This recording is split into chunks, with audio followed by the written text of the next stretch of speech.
So where I left off last time was really starting to look at the simulator, but I really kind of got more into the differences between Windows and PIC and sort of how the programs actually PIC programs versus an operating system and executable on Windows, Linux, Mac kind of differ.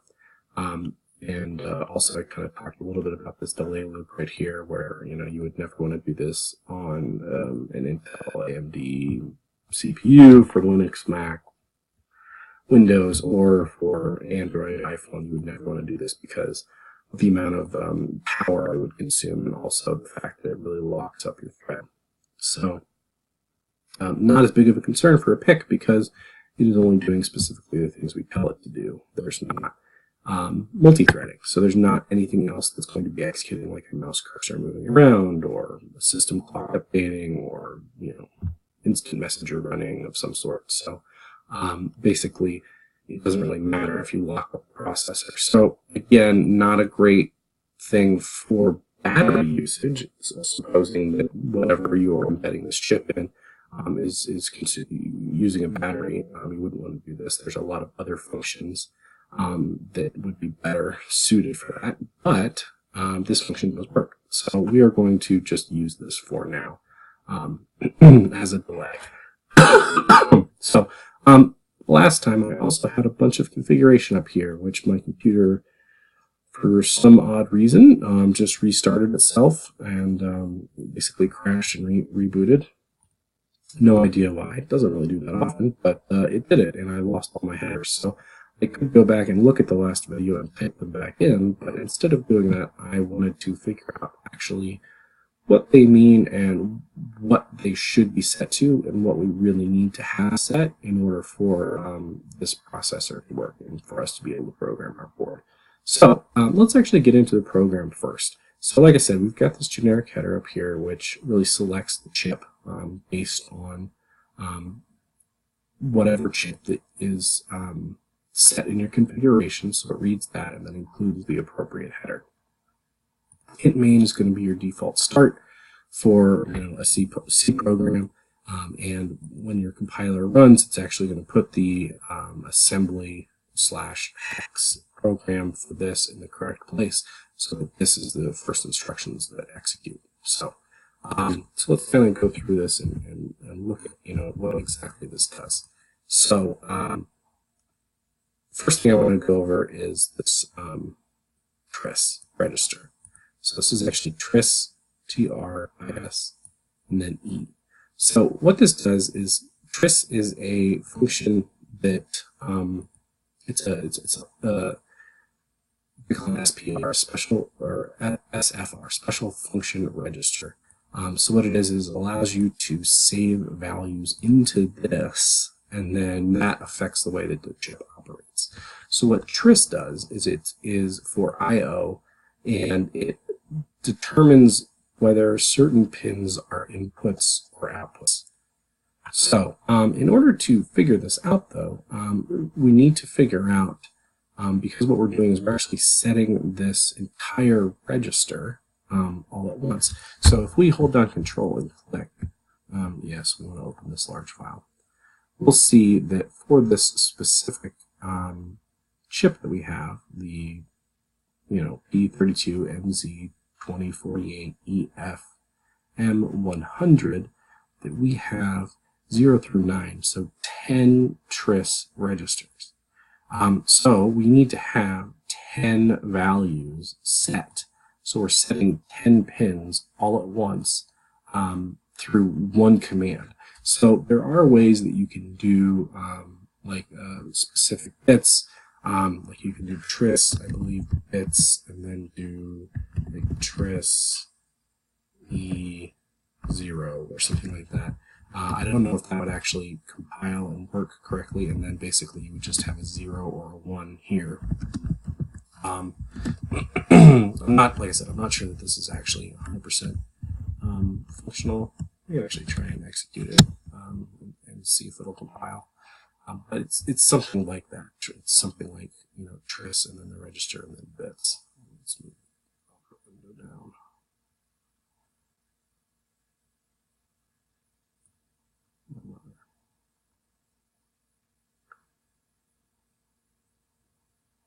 So I just hit the debug or build clean. Looks like build was successful, so it does look like that is a valid way to go with the tris bits. Obviously, when I put the slash here, it's dividing this, so it's a 0 over 1, so 0 over 1 is 0, so it would actually set that to be 0. But we're just going to back that out. And I'm going to show you a different way to do this and set the entire register at once, because what you're doing here is, like I said, you're setting 10 pins. So let's just quickly open up the calculator. So in this is just a standard Windows calculator. Well, this is the standard quote-unquote Windows calculator. But if you click on this and you go down to Programmer, it has the options here where it shows you hex, decimal, oct, and bin. So binary, octagonal, decimal, and hexadecimal characters. So what you want to be able to do is, you can see that the tick here is on decimal. So you want to be able to type in a decimal number, for example, and then you could see what the result was in binary. But what we really want to do is we want to select binary, and notice you can only do 0 and 1 with binary. If you select hex, you also have A, B, C, D, E, F, and then decimal, obviously you don't have those. So for binary, what we want to do is we want to set in the pins in order. So 0 is an output, right here, 0 is an output, 1 is an input. Now for this particular board, ports 3, 4, and 6 are the pins that are of the E register group, are the ones that are connected to LEDs. So we need to set tris for the E and the pins for 3, 4, and 6 to be 0. Now, what I'm doing here, the reason that I have this binary number is because we have in blocks of 4, 8, 10 total bits of 0 and 1. So if we pull up our calculator, we want to type in this number. Basically exactly as we see it here, 0, 1, 1, 1. So you can see it does the same spacing of every 4. It's a very standard kind of spacing of a half byte spacing. But you can see that I have this number in there. So it's 1, 1. So off, or input, input, input, output, this is 6. Input, output, this is 4. Output, this is 3. Input, 4, 2, 1, and 0 pins. So now what we really want to do is, you can actually just look right here and you can see that the hex is 3A7. And that is what I have right here, is 3A7. That's how I came up with this, is that's your hex. So, that's sort of just the way I recommend setting it. That's sort of the way they recommend setting it as well.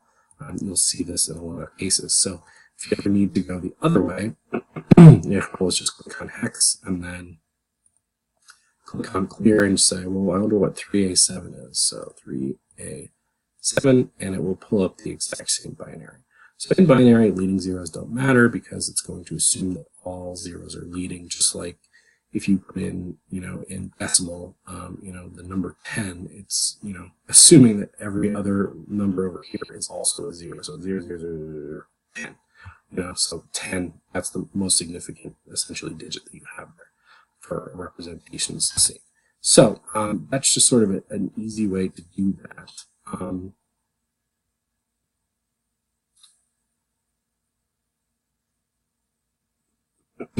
Now, I just actually see a little bit of a possible bug here. We have a 5.8 here. I'm wondering what this is. So let's actually discover this and go to 5.8, and we can see what the hex is for there. So it looks like I'm turning that one on, that one on, that one on, but I'm not specifically turning the other ones off. Now that's probably okay, but it may not actually be okay. I'm not really sure. So basically, what this command is we need to pull this apart into a couple things. So this is, again, a special function register, which acts a lot like a function. So we can actually pull this apart into what it's doing. So LAT stands for latch. Then E is this block, the same thing we're working with. It's the same E as we have in tris E. And then the set parameter is one way that you can actually set call the set function of this register. So we're setting the latch component of the E register group. We're setting it, and we are putting all of the pins. We're sending all the pin information to it. So what is a latch? There's actually, this is one of the things that was really quite confusing to me when I first got into this, is that there's multiple ways to interact with a specific I/O pin. So lat is one of them, but port is actually another one. So port ESET and lat ESET are actually very similar in the way they work. Now, I'm not actually sure that port ESET is even a function. It looks like it is. So port ESET, you can also do port clear and port INV, which I don't even know what that is, possibly a read command of some sort or invoke command. But you can actually see that you have the tris stuff that we were talking about, like tris E is right here, port E is here, and then we have the lat E right here, so and lat bits. So you can see that everything is very kind of, and then we have O, B, C, E. The reason is there's a number of these things that all have the E register with them. Like I think this one is possibly a comparator. The reason is we have multiple pins that are all using, we have multiple functions that all use the same kind of pins. So when you look at a diagram for like a picture, for example, you have some options as far as like what you want to use a pin for. You can use it as an input, you can use it as an output, you can use it as an analog output or digital output, and analog input or digital input. You know, and it really kind of depends on, you know, what your purpose is. You can use it as a comparator. You can sometimes set them up as interrupt pins. Just to kind of, for this specific chip, I'm just going to pull up the diagram and we'll kind of look at this pin. We'll just pick a pin and we'll look at what the possible options are. Alright, so what I have here is the PIC32MZ data sheet. So traditionally what they'll do is they'll try and combine data sheets a little bit, just to kind of have similar chips on the same data sheet. So you can see that there's actually a QFN package type, TQFB package type, and then other package types with varying numbers of pins from 64 pins to 144 pins that are all basically listed on the same exact data sheet. You can also see that the numbers here for the device are basically the same here. It's the PIC32MZ, and then this is usually, I think, the memory specification. So we've got everything from 512 kilobytes all the way up to, we've got a 2048, which is the chip that we have. Yeah, it's the 2048 model, and then we're the EFM, so we're the 2048 EFM 100. 2048 EFM 100. So this is actually the chip, the specific chip that we have. Now, you can see that, you know, the program memory is 2048. We've got, you know, 512 bits of data memory, 100 pins in a TQFP package, the boot flash memory, and then we've got 51 remappable pins, which is a pretty huge amount. 9 timers, 9 comparers, capture, 6 UARTs, 6 SPI or I squared S, I squared S or I squared C, I squared S. Yeah, I guess I squared C is over here. But anyway, so there's a bunch of stuff that's on this particular chip, you know, and the differences are largely, really it kind of comes down to the specific features of why you would want this chip, one chip versus the other. So when you have a compiler that has this header in it, like, you know, a lot of these chips, like for example, if it's a 100-pin chip in the same package type, you could conceivably build a board that connects and uses the 100 pins, and you're going to be pretty sure that all of these chips are going to have the same functions as far as the number of remappable pins, and you see how this block is the same for everything. So basically, as your program needs change or something like that, you can actually swap out any one of these chips for any of the other ones, depending on how much program memory you need and how much data memory. You can also see that like some of these chips have the crypto on them, some of them don't.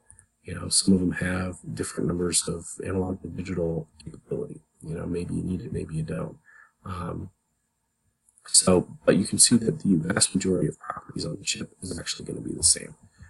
So you can see that, you know, this pin is always going to have 78 I/O pins, which is important because obviously if you're trying to swap from a chip that's 100 pin count to 124 pin count, you're going to need to redo your board. There's just no way that you can swap those apart. So the chip that we have, like I said, is the, let's see here, where did it go? I think it's on the second page here. It is this one right here.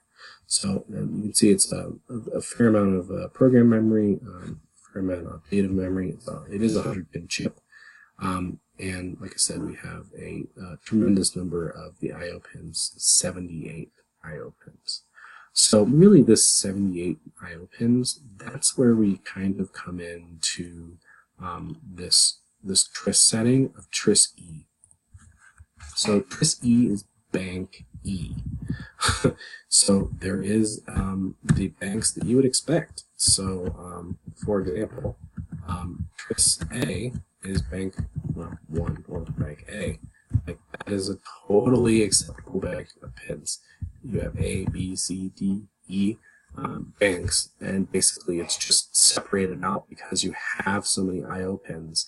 They really only want to do 10 pins at a time is what they're doing. So let's scroll down here and we can kind of see it's a little hard to understand for these because they don't always MZ24EF. Okay, so it looks like this is our chip right here, but you can see right here. See if I can find our pin. Basically, anytime you have a listing like this, this is part of what the TRIS registers help with. It's you know, this pin can be an analog in, it can be whatever this is. You know, it basically you can take any of these functions. Again, depending on some of these processors actually have some more advanced features to them, like say Ethernet, USB support, you know, I2C or something like that you dedicate those pins to in order for you to have really more specific functionality that's not just generic input-output functions. But basically, you know, this is the oh, it only has 70 pins listed. That's interesting. Oh, there's the rest of them. Gotcha. Okay, so there it is, RE3. Okay, so this is right here. This is going to be the pin that we're actually using. So RE3 is over here going to be the third pin, pin 3, on the latch E set. That is the pin. So if you were to pull up the diagram of this, actually let's do it. I'm going to go pull up the diagram. Alright, so what I have here now is the user's guide for this development board, the PIC32MZ EF curiosity board. This is the board that I'm working with, so let's just kind of scroll down until we get something interesting. It has all their definitions and stuff, which is very important. It's good to kind of know that stuff. Look there. So this is what the board actually looks like. Now this PIC chip, we know, based on this, that pin 100 is going to be that left corner pin right there. So it's going to be that pin right there. That's pin 100. So pin 99 is one pin up. So if we were able to scroll in and really see, you can see that the LEDs that we're talking about controlling, LED 1, 2, and 3, are actually right here. So this is really pretty grainy. But you should actually be able to follow these traces, however that connects over that pin 99, like back through and up over here somehow, and then maybe it goes through a via or something underneath to connect back over here yeah, I mean, it's kind of hard to know exactly, without, taking an X-ray or something like that. So that's one way that you can look at it, try and figure it out. Not really, it's more just curiosity's sake. That's what you would have to do if you were building this board for yourself, but they actually include below a wiring diagram, which is really what you really want to see. Now this is sort of the simple wiring diagram, but it doesn't really show what we're looking. It says just GPIO goes to the LEDs, GPIO goes to a switch, and then Ethernet's connected and stuff like that. But it doesn't actually go into the details of exactly what pins are connected to what. This, however, does. So this is a representation of the chip, but for layout's sake of this diagram, they are not actually putting the pins in order. So the pin numbers are actually the numbers that are right here, which obviously this is a four-sided chip, so it should have letters on every side, but again, for readability's sake, they're not doing that. Also, what they're doing is sort of kind of showing you the function right here and what this is connected to, as opposed to actually showing you the entire circuitry. Like, for example, right here for the oscillator or the clock, they are showing how that's connected, but for some of the other pieces, they're just really not showing you all the details. Instead, what they do is something like this, where they'll say, oh, well, this connects to the V-bus target, and this connects over here, and if you were to find V-bus target over here, you would see how it's connected.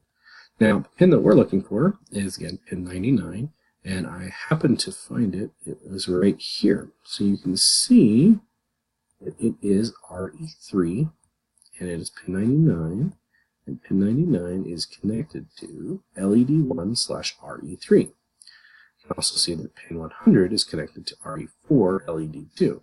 Now, the other RE LED pin that we have connected is RE6. And I don't know where that is off the top of my head. I don't really see it. I'm sure it is. This is for the multicolored LED, so that's not what we're looking for. I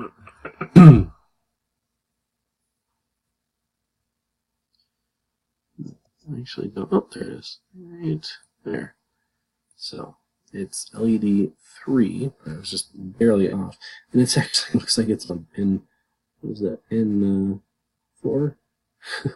Pin 4. So obviously pin 100 and pin 4 are actually not that far apart, because pin 100 would be right here and pin 4 is going to be like right here. So they're very closely connected. So one of the design considerations that you always keep in mind whenever you're dealing with this, I'm just going to scroll back up and look at the board, is that you have so many options as far as GPIO pins that you really kind of try and put the pins on the side of the board so you're not trying to route all the way around your board. You can even see there's certain pins that possibly are not even connected right here. They might be connected again through VIA or something like that, but you may not actually be using all of the pins that you have. It's just, you might not be. So you can also see that RE1, 2, 9, for example, are connected down here, and then 3, 4 are connected to the LEDs. 5, I don't know where 5 is. 6 is connected to an LED. 7, 8, I don't know where those are either. So maybe they're connected somewhere else. Maybe they're connected to a pin up here. You can kind of get an idea of, based on their printout here, as far as, what is connected to what, So, anyway, so that's really, the place you can always go. Microchip does have very good documentation, which obviously they would need because this stuff is complicated, as far as that goes. So beyond just saying that these are RE pin 3 and LED 1, they don't actually have any other description. They also don't show the wiring of the LEDs, but that's okay. I spoke too soon, so there is actually a second page here. So if you scroll down, you can see that on the second page they have even more wiring diagrams. And you can see that LEDs 1, 2, and 3, which are the pins 3, 4, and 6, are connected to the red, green, and yellow LEDs, and then through a 330 resistor, and then ground, which is basically what you would expect. So this is the multicolored LED, which is connected through LED B, G, R, so blue, green, red. This is actually a single package LED as opposed to individual LEDs.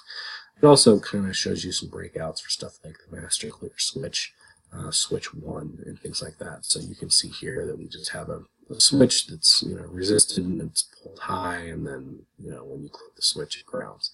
So it's a fairly standard configuration for a switch as well. The diode board connections, basically those are just add-in boards. Like you can get a Bluetooth, you can get an Ethernet, like actual plug. I'm not sure really what you would use if you have Wi-Fi, but you can definitely, it's one of the things that they have on here. So looks like, I'm not sure what this is as far as a separate chip. Oh, this is the EEPROM and how the EEPROM is connected. So anyway, that's going to start getting into more complex things like USB interface and stuff like that we really need to discuss at this point. So I'm going to flip back over here to code. All right, so back to the code. So like I said, we have the latch set to the E block of GPIO registers here, and we're setting in this binary value into this. So when it's setting like this, you're actually setting all of the entire register as opposed to just setting it one bit at a time, which is really what you want. So it's just faster, there's less code, and you can do your advanced calculations and figure out what you want your byte values to be as opposed to just saying, oh, set this one on, oh, set this one on, oh, set this one on. It's faster just to set a whole register at a time. So anyway, so I've got some breakpoints here. Basically, I just put those in by doing the toggle breakpoint, and they are on the delays.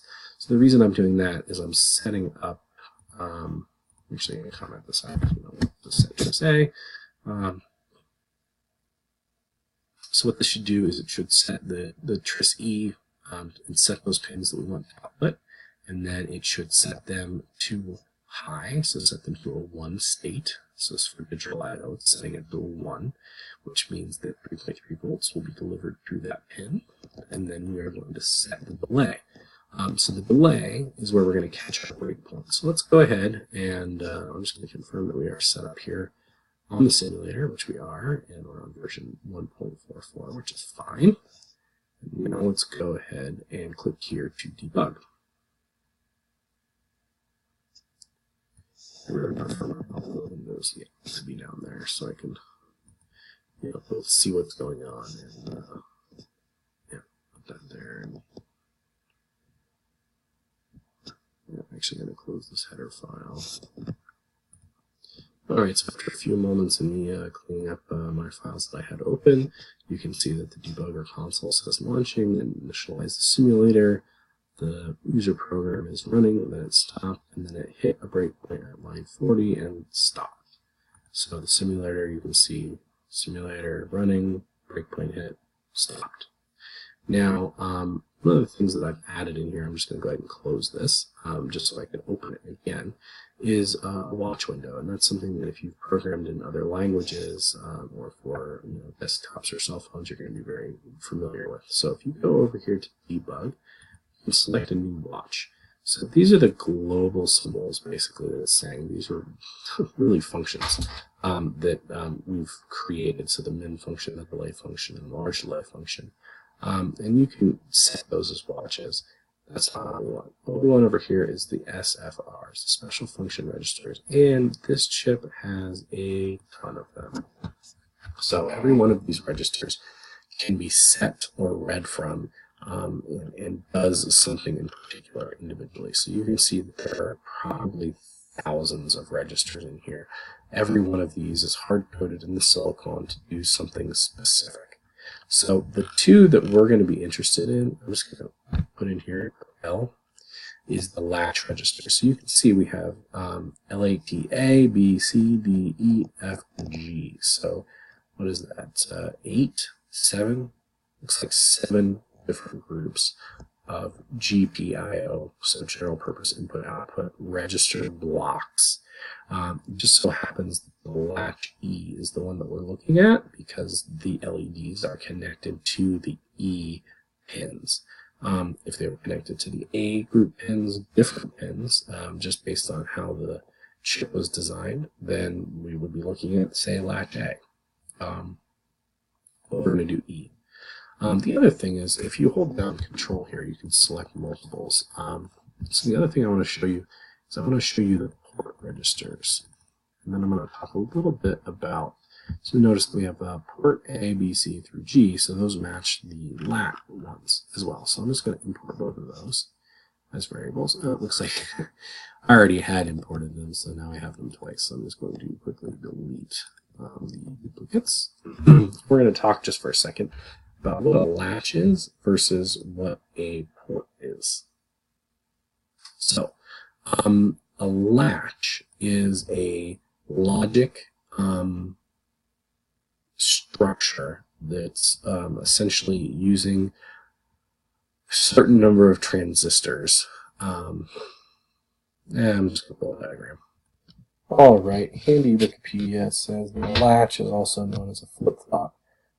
Basically what this is it allows two NOR gates. So again, you can construct the gates can be constructed with a certain number of transistors, and basically when you attach two NOR gates together, it will save essentially the value of what you have as long as it's powered.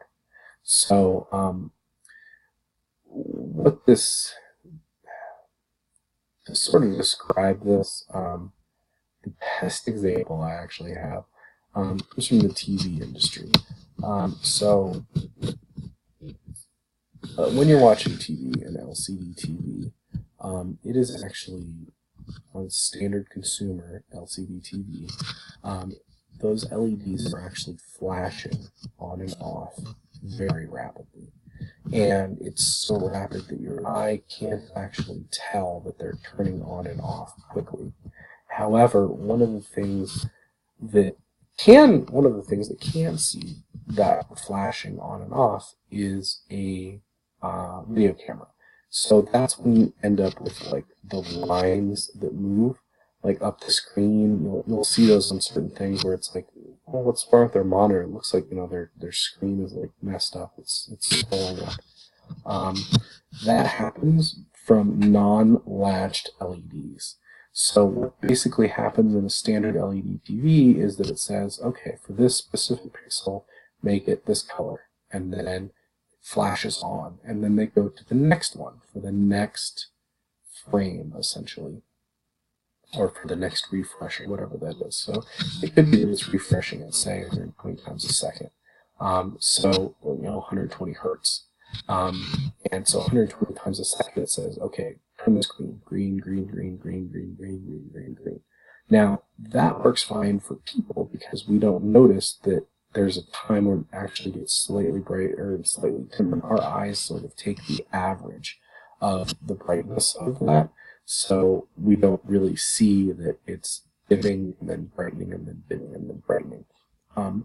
What does see that is a video camera. And that's what it'll usually see. Is it'll actually see what they call that scan line. I'm actually going to see if I can find an article on that specifically. Alright, I'll try to find something a little bit different than this, but this will work for now because this is what I can do on sort of short notice. It says, why does television screen flicker when you record a video of it when it actually doesn't? And basically this guy is going to go through, guy or gal, I'm not sure, go through and basically explain this, that the TVs refresh rate of 50 hertz or 60 hertz.